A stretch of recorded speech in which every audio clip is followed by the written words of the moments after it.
না, কিন্তু চরম বাস্তব কথা যেটা, সেটা হলো মূলত আমরা মাহফিলে আসিনি, আমরা এসেছি আমাদের মাওলার দিকে। কথা কয় না কেন? কার দিকে? আপনি যেভাবে আসবেন আপনার পুরস্কারটাও কিন্তু সেইভাবে বরাদ্দ করা আছে বন্ধু। হাদিস শরীফের মধ্যে এসেছে, আমার দিকে তাকান, আল্লাহ রাসূল দু জাহানের বাদশা নবী ইমামুল মুরসালিন নবী তিনি জানিয়ে দিয়েছে, ও বন্ধু আমার দিকে তাকান, কেউ যদি জিকির করতে করতে মালিকের দিকে 1 হাত পরিমাণে এগিয়ে আসে, আমার মালিক ওই বান্দার দিকে 2 হাত পরিমাণে এগিয়ে আসে। কেউ যদি মালিকের দিকে জিকির করার জন্য হেঁটে হেঁটে আসে, আল্লাহর হাবিবকে আল্লাহ জানিয়ে দিয়েছে, বন্ধু আপনি আপনার উম্মতগুলোকে জানিয়ে দেন আমি আবার ওই বান্দাগুলোর দিকে দৌড়ে চলে আসি। জোরে জোরে কন্যা, জোরে জোরে সুবহানাল্লাহ। আপনি যদি আল্লাহর দিকে 1 বিঘা পরিমাণে এগিয়ে আসেন, এগিয়ে যান, কি পরিমাণ?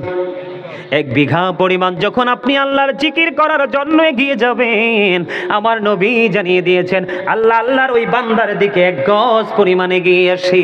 তার মানিটা আমি আপনাদেরকে বলে দেই, আমাদের মধ্যে অনেক আল্লাহর ওলি আছে না নাই? আমাদের মধ্যে অনেক আল্লাহর ওলি, আল্লাহর বন্ধু আছে না নাই? বন্ধু, আল্লাহর ওলি হইতে হলে জিকির লাগবে রে। জিকির ছাড়া কখনোই মাওলার দিদার পাওয়া যাবে না। আর এই জিকিরটা করতে হবে, আল্লাহ কন্ডিশন দিয়ে দিয়েছেন। কি দিয়েছেন? শর্ত দিয়ে দিয়েছেন। কেমন করে করব জিকির? ফাযকুরুল্লাহ কিয়ামান, দাঁড়িয়ে দাঁড়িয়ে জিকির করো, উকুউদান বসে বসে জিকির করো, ওয়া আলা যুনুবিকুম শুয়ে শুয়ে জিকির করো, দাঁড়িয়ে দাঁড়িয়ে জিকির করো, বসে বসে জিকির করো, শুয়ে শুয়ে জিকির করো। তারপরেও মাওলার জিকির তোমরা বন্ধ করিও না। তার মানে হলো আজকে আপনারা যারা আল্লাহ রাসূলের পাগল হয়ে ওই জান্নাতের বাগানের দিকে এগিয়ে এসেছেন, আপনি খুঁজে সারা জীবনও আল্লাহকে খুঁজে পাবেন না, আল্লাহ যদি নিজে আপনাকে আমাকে ধরা না দেয়। কথা বলে না? এই জন্য আপনি আল্লাহর দিদার প্রাপ্ত বান্দাদের অন্তর্ভুক্ত হতে হলে আল্লাহ রাব্বুল আলামিনের কুদরতি নূরের জ্যোতির মধ্যে যদি আপনাকে বিরাজ করাতে চান, তাহলে আপনাকে বেশি বেশি করে মাওলার জিকির করতে হবে। কারণ জিকির করলে আপনার হার্টের ওষুধ হয়ে যায়। জিকির করলে সায়েন্টিফিক যারা গবেষণা ইনস্টিটিউট থেকে তারা বক্তব্য দিয়েছেন, গবেষণা করে বা গবেষণাগার থেকে তারা বলেছেন, Zika is the heart medicine. জিকির হলো হার্টের ঔষধ। যেই ব্যক্তির হার্টে প্রবলেম আছে, আপনি আজকে বলে দিলাম বেশি বেশি করে জিকির করবেন, ওয়াল্লাহি ওয়াল্লাহি আল্লাহর কসম করে বলছি রে, আপনার হার্টের রোগ আর মৃত্যুর আগ পর্যন্ত থাকবে না। জোরে জোরে বলেন না সুবহানাল্লাহ। আজকে আমরা জিকির থেকে দূরে, জন্য শারীরিকভাবে দুর্বল, জিকির থেকে দূরে মানসিকভাবে দুর্বল, জিকির থেকে দূরে থাকার কারণে সন্তান মানুষ হয় না, উপযুক্ত ছেলে মেয়ে থাকার পরেও বিয়ে শাদী হয় না, উপযুক্ত ছেলে থাকার পরেও গ্রাজুয়েশন করার পরেও বন্ধু তার লক্ষ্যে পৌঁছে দেওয়া যায় না। তার কারণ হলো আমরা যত বেশি মালিক থেকে দূরে থাকবো, মালিকও তত বেশি আমাদের থেকে দূরে থাকবে। এই বুখারী এবং মুসলিম শরীফের হাদিস থেকে বন্ধু প্রমাণিত হয়ে গেল। আমি আপনাদেরকে আরো বলে দেই, আল্লাহ রাব্বুল আলামিন বলেছেন, ইয়া আইয়ুহাল্লাযীনা আমানু যিকুরুল্লাহা যিকরান কাসীরা ওয়া সাব্বিহুহু বুকরাতাও ওয়া আসীলা। আল্লাহ রাব্বুল আলামিন বলেছে, ইমানদারদেরকে তোমরা বেশি বেশি করে আল্লাহর জিকির করো, সকাল তো সন্ধ্যা আল্লাহর পবিত্রতা ঘোষণা করো। জিকির করেননি? কোনছেন করেন না? না, জিকির তো চলে পৃথিবী নিয়ে, রাত ভর চলে, পেটের জন্য ফিকির চলে না? কিন্তু এর আংশিকও যদি আমরা পরকালের জন্য করতাম, পৃথিবীটা বিশেষ করে বাংলাদেশটা অনেক সুন্দর থাকতো। শোনেন, সূরা আলে ইমরান কোট করে নিয়ে যান, সূরা আলে ইমরানের 185 নম্বর আয়াতের শেষ অংশে। এখানে হাফেজ সাহেব আছে, সামনে আয়। আমার আদর্শটা কিছুটাতে দর্শে, আপনারা তারা চিনেন? চিনেননি তারে? আমার এই গ্রামে যত ছাত্রছাত্রী আমি পড়াই গেছি, এর মধ্যে একেবারে চ্যাম্পিয়ন যদি বলি তাকেই বলতে হবে আমাদের গ্রামের ওই যে, ওনাকে আব্দুস সাত্তার ওরফে আরেমিয়া, চিনেন না ওনাকে? ওনার ছেলে মাশাআল্লাহ 2টা মাদ্রাসা করছে, একটা মেয়েদের জন্য আর একটা ছেলেদের জন্য, দুটাই চমৎকারভাবে সার্ভিস দিচ্ছে। আমিও যাই, মাঝে মাঝে সময় দিই। আদর্শ, আদব, কায়দা। আপনি যদি বড় কিছু হতে চান, বড় কাউকে না কাউকে আপনাকে ফলো করতে হবে, অন্যথায় কিন্তু আপনাকে বড় হওয়ার স্বপ্ন দেখতে পারবেন। ওই কিরকম জানেননি, বৃক্ষ মেলায় গেছে গাছ কেনার জন্য, মিষ্টি ফলের গাছ কিনবেন, হেঁটে যাইয়া তেঁতুলের চারা একটা দেখছে, এত সুন্দর দেখে তেঁতুলের চারা এটা কিনা নিয়ে আইসে, উর্বর জায়গাতে লাগাই দিছে, তাড়াতাড়ি বড় হয়েছে, তেঁতুল ধরছে, কামড় দিয়ে দেখি যে সুক্কার সুক্কা। কোমা গাছের নিচে বসে বসে কয়, আমি তো ভাবছি ল্যাংরাম ধরবো। আল্লাহ কয় গাদাই কয় কি, আল্লাহ কয় গাদাই কয় কি, মেলায় যাইয়া তো বেটা তেঁতুলের চারা দিকে পাগল হয়ে গেছো। কি দেখছো? তেঁতুলের চারা দিকে পাগল হয়ে গেছো, ওই সময় তো ল্যাংরামটা চিনতে পারো নাই। কথা কি বুঝতে পারছেন? আজকে আমাদের বর্তমান পরিস্থিতিটা এমন হয়ে গেছে। যেটা বলতে চেয়েছিলাম, মাশাআল্লাহ দুটো মাদ্রাসা করছে, খুব জমজমাট, অনেক স্টুডেন্ট আছে। আমি মাঝে মাঝে সময় দিই, বিভিন্নভাবে যদি সাপোর্ট দেওয়া লাগে আর্থিকভাবে সেটাও করি, আল্লাহ আপনাদের দোয়া করায়। তো তারে আনছি, কোরআনে হাফেজ হয়েছে, যেমনি হাফেজ হয়েছে তেমনি তার মধ্যে যথেষ্ট আদব কায়দা আমি যেভাবে তাদেরকে শিখিয়েছিলাম মোটামুটি ধরেছে। আমিও তার জন্য দোয়া করি। আর আপনারা দেখবেন আল্লাহ যদি বাস, আজকে আপনাদের সামনে বললাম সে একদিন অনেক বড় একটা জায়গা যাবে। আমিন বলেন না? আরে আরো জোরে বলেন না। আমরা আসলে কিন্তু কাছের মানুষকে ভালোবাসতে জানি না, বিধায় কিন্তু আমাদের একটু সমস্যা আছে, আছে না? কথা বলে না, আছে না? তো যেটা বলতে চাইছিলাম, হাফেজ সাহেবের সামনে আনছি। হাফেজ সাহেব ভুল হইলে কিন্তু বললে দিয়ে আমারে, ভুল ত্রুটি হইতেই পারে, ভুলের ঊর্ধ্বে কেউ না। কোরআন শরীফে সূরা আলে ইমরানের 185 নম্বর আয়াতের শেষ অংশে আল্লাহ বলেছেন, অমাল হায়াতুদ দুনিয়া ইল্লা মাতাউল গুরুর। এই দুনিয়ার জীবনটা, এই জিন্দেগিটা একটা ধোঁকা, এটা একটা প্রতারণা। এটা হলো কোরআন শরীফে সূরা আলে ইমরান। এবার আপনাদেরকে নিয়ে যাব আমি কোরআন শরীফের 19 পারায়। সূরার নাম হলো সূরা শুআরা। সূরা শুআরার 88 নম্বর আয়াত এবং 89 নম্বর আয়াত আল্লাহ বলেছেন, ইয়াউমা লা ইয়ানফাউ মালু ওয়ালা বানুন।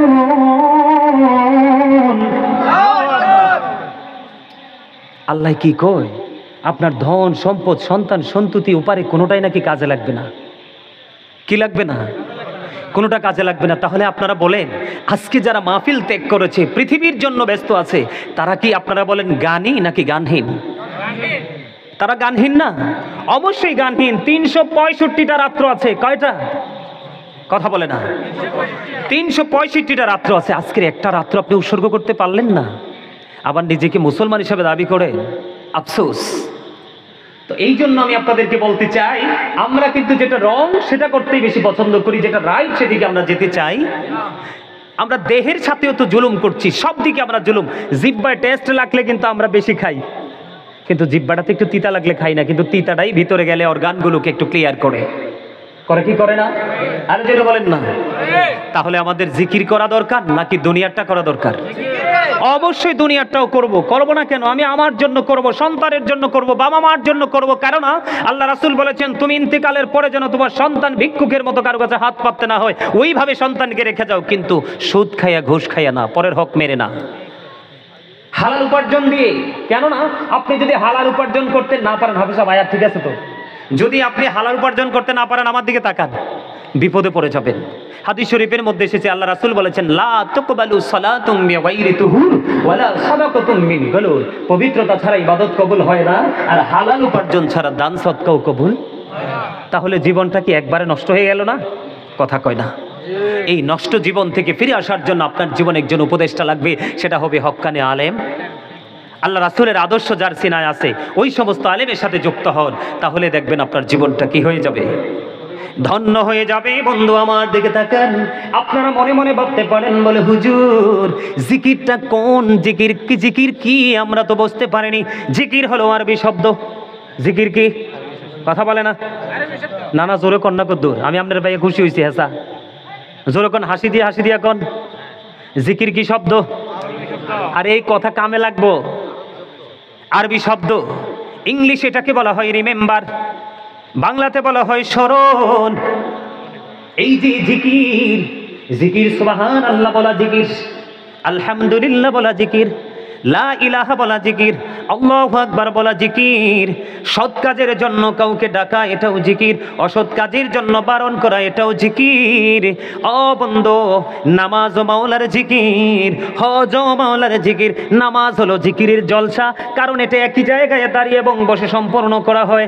যেই জিকিরটা একই জায়গায় দাঁড়িয়ে বসে সম্পূর্ণ করা হয়, এটাকে বলা হয় জিকিরের জলসা। বিভিন্ন জায়গা পরিদর্শন করে যেটা সম্পূর্ণ করা হয়, এটাকে বলা হয় মাওলার জিকিরের জুলুস। জোরে কন্যা সুবহানাল্লাহ। একটু মজা লাগলো না? মজা লাগে নাই? আরো জোরে। কার কার কাছে মজা লাগছে হাত তোলেন। মজাটা কি দেহে লাগছে না রুহে লাগছে? আরো জোরে। যদি মজাটা রুহে লাগিয়া থাকে তাহলে বলবো ইউ আর গ্রেট এভরিবডি, আলহামদুলিল্লাহ বলেন আরো জোরে। অসুস্থ মানুষের মতো আলহামদুলিল্লাহ কইলে হইব? আল্লাহর প্রশংসা করতে পারবেন না? অল প্রেইজ ইজ টু আল্লাহ, সমস্ত প্রশংসা। কারণ আমি আপনাদেরকে একটু আগে বলছি, আল্লাহ আমাদেরকে আল্লাহর মন মতো করে বানাইছে। আল্লাহ ক্রিয়েটেড দ্য মাইন্ড, আল্লাহর ইচ্ছে মতো করে আমাদেরকে বানিয়েছে। কিন্তু আমরা আল্লাহর মন মতো করতে চলতে পারিনি। শুধু একটা লোক পৃথিবীর, আমরা যদি একটু পৃথিবীকে পৃথিবীর জায়গায় রেখে আল্লাহর গোলামির জায়গায় নিয়ে আসতে পারি, তাহলে আমাদের চাইতে নেয়ামতে পরিপূর্ণ বান্দার কেউ হতে পারে? আরো জোরে বলেন না। আপনারা কি নামাজ পড়েন? জিকির না এটা? তো জিকিরের অংশ হিসেবে একটু বলবো, জুমার দিনে কি সবার আগে না যান না পড়ে যান? সবার পরে না? আপনারা তো রোগ জানেন না, আমরা তো অনেক রোগ আক্রান্ত। কোন দিন জানি ডাক্তার কয় ক্যান্সার হয়েছে, আল্লাহই জানে। বলে হুজুর কেন আমরা রোগাক্রান্ত বলেছি? আমি আপনাদেরকে বলি, হাদিস শরীফের মধ্যে আসছে, আমরা ইমাম সাহেব খুতবা দেওয়ার যখন দাঁড়ায় অথবা খুতবা দিয়ে দেয়, আমরা দৌড়ে তাড়াহুড়া করে মসজিদে যাই না? এখন বর্তমানে আমরা তো কমার্শিয়াল মুসল্লি, একটু ডিজিটাল, কিন্তু আল্লাহর গোলামিতে কোনো ডিজিটাল শব্দ নেই। সম্মানিত উপস্থিতি, আমার দিকে তাকান। ওই নামাজিটা যেটা সবার পরে মসজিদে যায়, আমি জিকির নিয়ে কিন্তু আলোচনা করছি, আমার জিকিরের অংশ কিন্তু এটা, বুঝতেছেন তো আপনারা? আলোচনার অংশ এটা আপনাদের জানা খুব জরুরি। যখন ইমাম সাহেব খুতবা দেওয়ার জন্য মিম্বরে দাঁড়িয়ে যায়, রাস্তা মসজিদের গেটে দাঁড়িয়ে যে ফেরেশতারা 1 2 3 4 করে রোল নাম্বার অনুযায়ী মুসল্লিদের লিস্ট করে, যখন ওই ইমাম সাহেব যখন খুতবা দেওয়ার জন্য দাঁড়িয়ে যায়, তখন কিন্তু তার এই নোটবুকটাকে সে বন্ধ করে ইমাম সাহেবের খুতবা শোনার জন্য ওই ফেরেশতারা পর্যন্ত দাঁড়িয়ে যায়। আওয়াজ করে বলেন সুবহানাল্লাহ। কিন্তু আমরা এতটাই হতভাগা, আমাদের এতটাই গেট আপ, আমরা ওই সময় মসজিদে উপস্থিত হয়েছি, আজকে যে ফেরেশতাদের নোটবুকে উসিলা হিসাবে যেটা হাসর দিন কাজে লাগবে, সেটা কিন্তু আপনার আমলনামায় আসেনি। আপনি কিন্তু আজকের মুসল্লি হিসাবে যে হাজিরা খাতা, সেটাতে কিন্তু আপনি আসতে পারেননি। তাহলে এটা কি কপাল পড়লো না?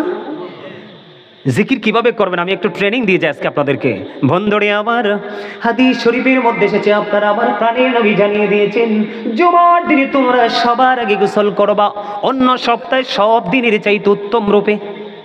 সপ্তাহে 6 দিন যেমনি গোসল করো এমনি নয়, আজকে জুমার দিন, কারণ ঈদুল ফিতর, ঈদুল আজহা, রোজার ঈদ, কুরবানির দিনের চাইতে দামি হলো জুমার দিন। বলবো নি কেমনে দামি, কইতে হবে। আল্লাহ রাসূল বলতেছে, সালাতুল খামস ওয়াল জুমআতু ইলাল জুমআ ওয়া রমাদানু ইলা রমাদান মুকাফফিরাতুল লিমা বাইনাহুন্না ইযা তুনিবাতিল কাবাইর। আল্লাহ রাসূল বলেছে, 5 ওয়াক্ত নামাজ যদি পড়তে পারো, 5 ওয়াক্ত নামাজের মধ্যে যে গ্যাপ আছে, গ্যাপের গুনার কাফফারা হয়ে যাবে। ফজর থেকে জোহরের গ্যাপ, তুমি জোহর পড়লাই, গুনার কাফফারা হয়ে গেল। তবে কবিরা নয়, সগীরা গুনাহ। আমার নবী বলেছেন, আল জুমাতু ইলাল জুমআ, এক জুমা থেকে আরেকটা জুমার মাঝখানে একটি সপ্তাহের গ্যাপ।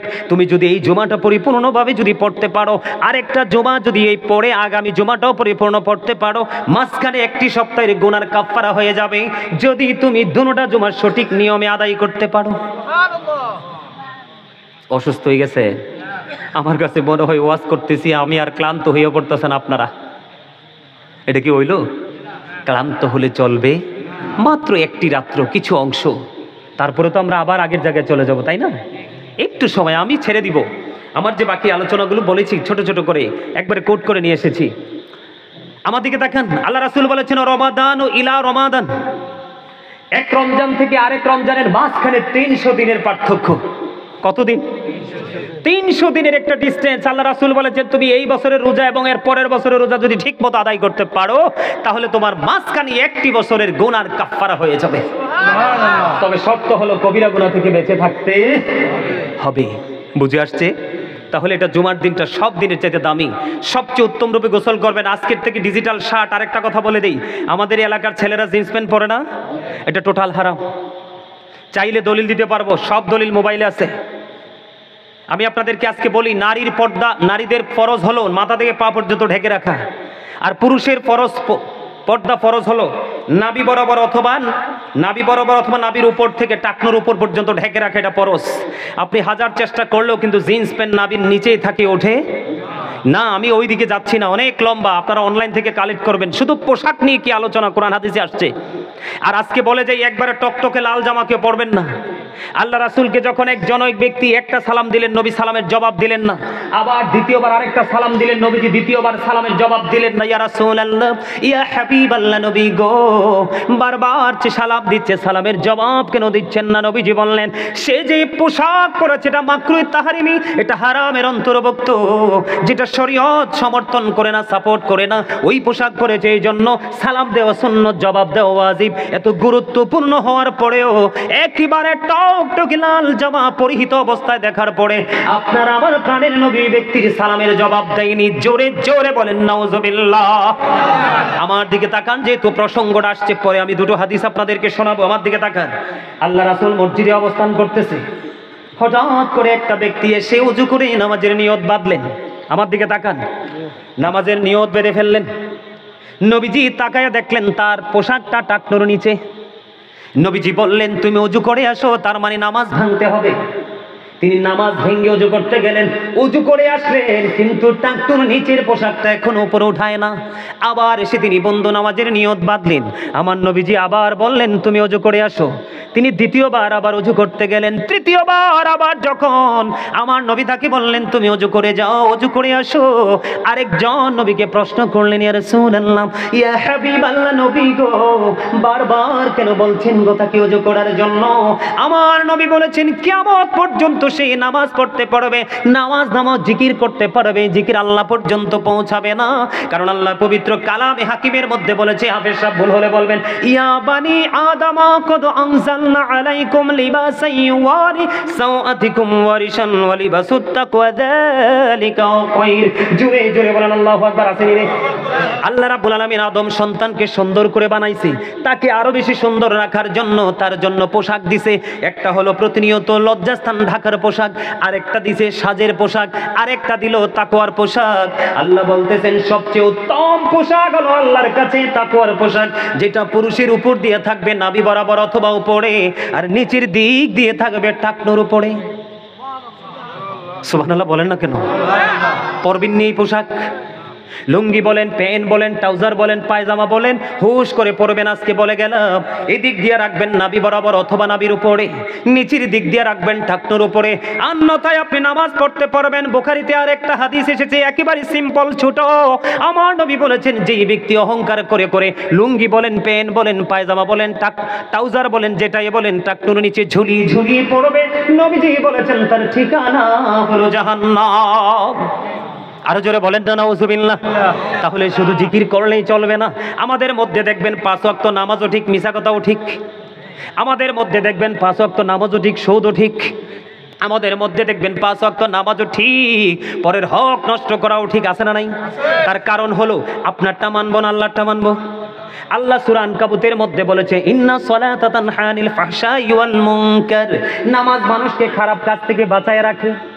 এখন আপনি নামাজও পড়লেন, খারাপ কাজও বললেন, আপনার খারাপ কাজই হলো, নামাজটা হলো না।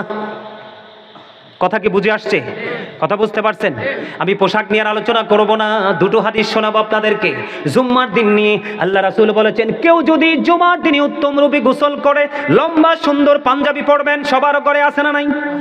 দুলা সাজবেন প্রত্যেকটা জুমার দিনে। রাসূল বলেছেন, আতর লাগাবেন, হেঁটে হেঁটে হেঁটে হেঁটে মসজিদে যাবেন, সবার আগে গিয়ে মসজিদে প্রবেশ করবেন, আপনার আমল নামায় ওট কুরবানির সওয়াব দেওয়া হবে।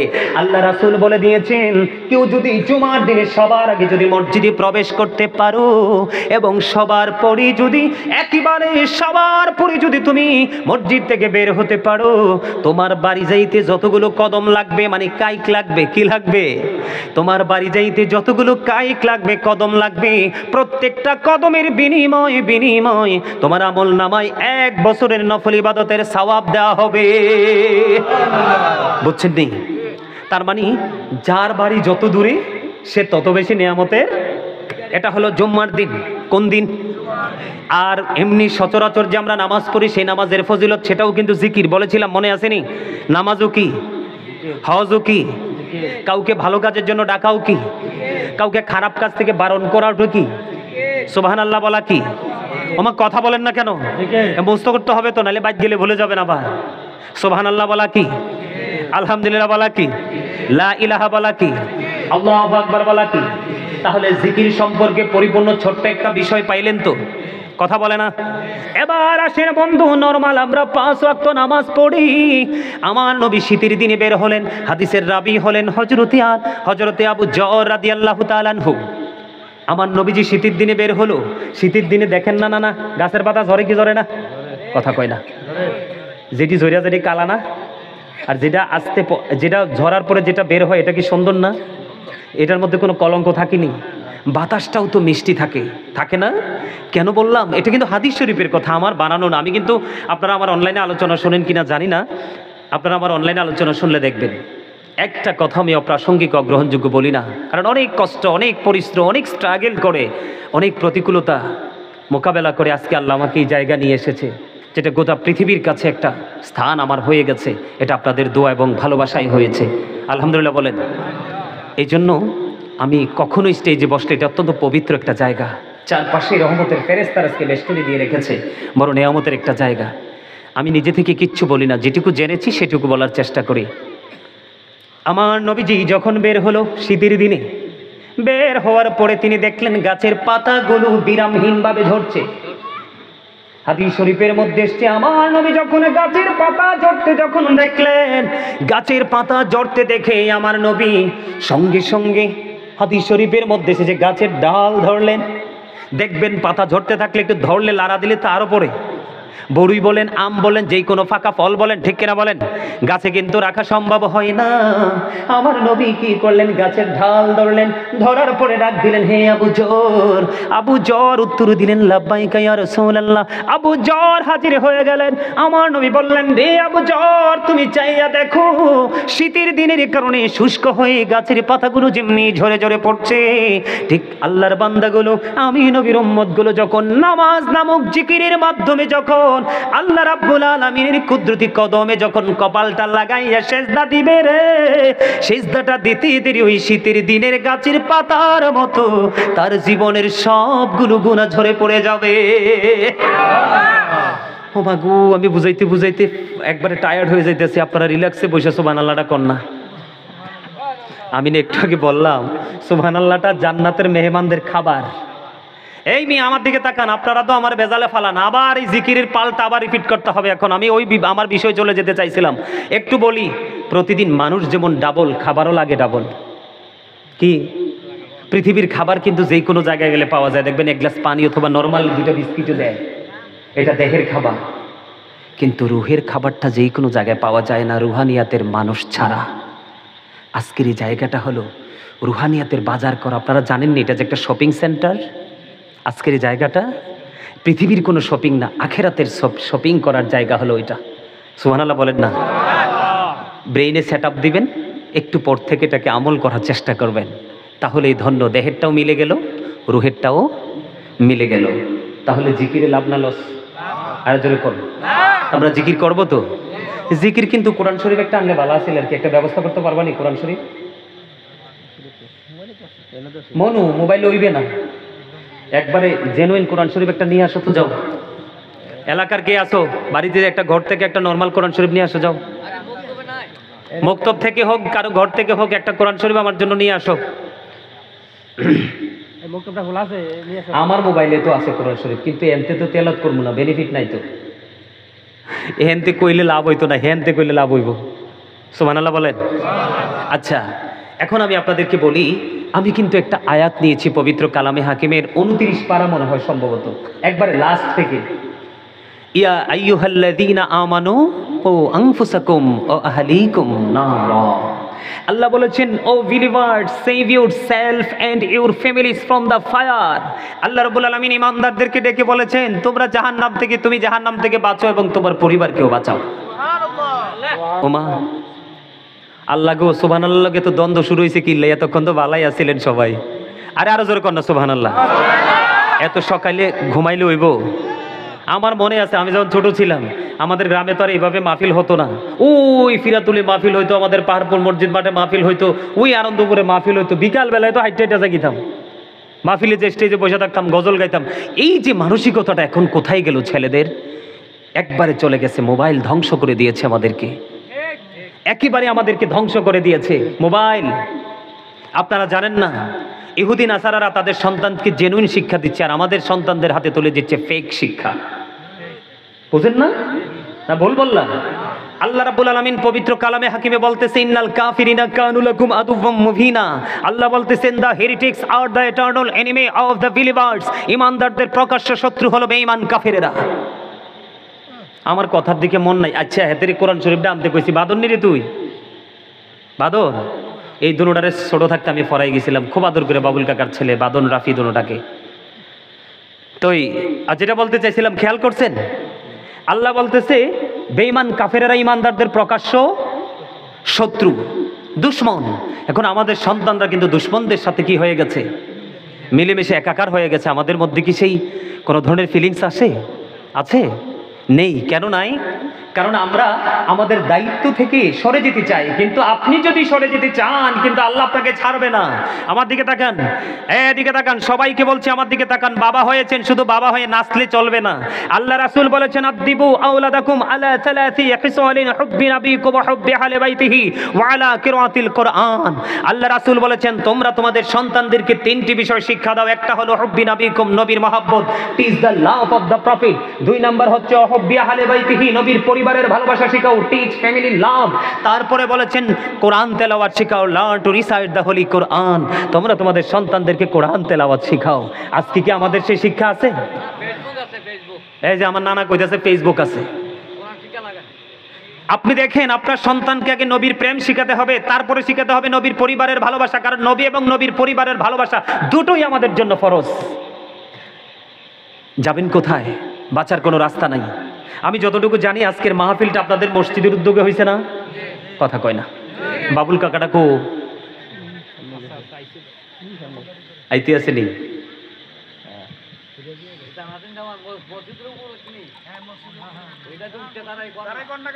না না, এটা তারা বলতে হবে না। আমি যতটুকু জানি মসজিদের উদ্যোগে হয়েছে। আমি যদি সেই বিষয়ে ঢুকি তাহলে আমি আলোচনা করবো। কাকা নিয়ে আসতেছে, বাবুল কাকা। কাকা একটু কুইকলি আসেন। না না না, বাবুল কাকাই না, আবুল কাকা, বাবুল কাকাই।